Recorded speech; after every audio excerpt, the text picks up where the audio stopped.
अंबडगावचे आराध्य दैवत बिरोबा महाराज वर्धापन दिन आणि यात्रा उत्सव मोठ्या उत्साहात संपन्न झाली। हा उत्सव गेल्या 3 दिवसापासून सुरू असून आज शेवटच्या दिवशी काठी मिरवणूक थाटामाटात संपन्न झाली। तसेच तमाशाचा कार्यक्रम देखील संपन्न झाला। 3 दिवस भाविक भक्तांसाठी भोजनदानाचा कार्यक्रम देखील बिरोबा यात्रा कमिटीने आयोजित केला होता। बिरोबा महाराजांचा अभिषेक आणि महाआरतीचा मान अंबडगावचे भूषण डॉक्टर जालिंदर भोर व त्यांच्या पत्नी हेमलताताई यांना दिला गेला।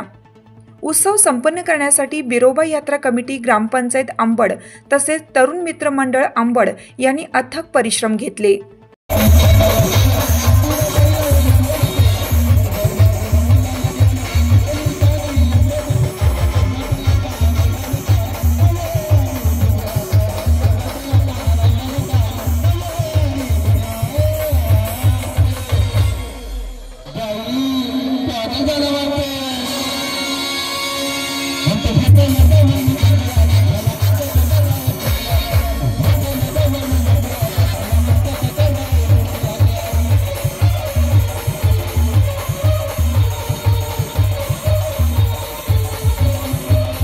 जनप्रधान न्यूजसाठी संपादक शशिकांत सरोदे, अंबड।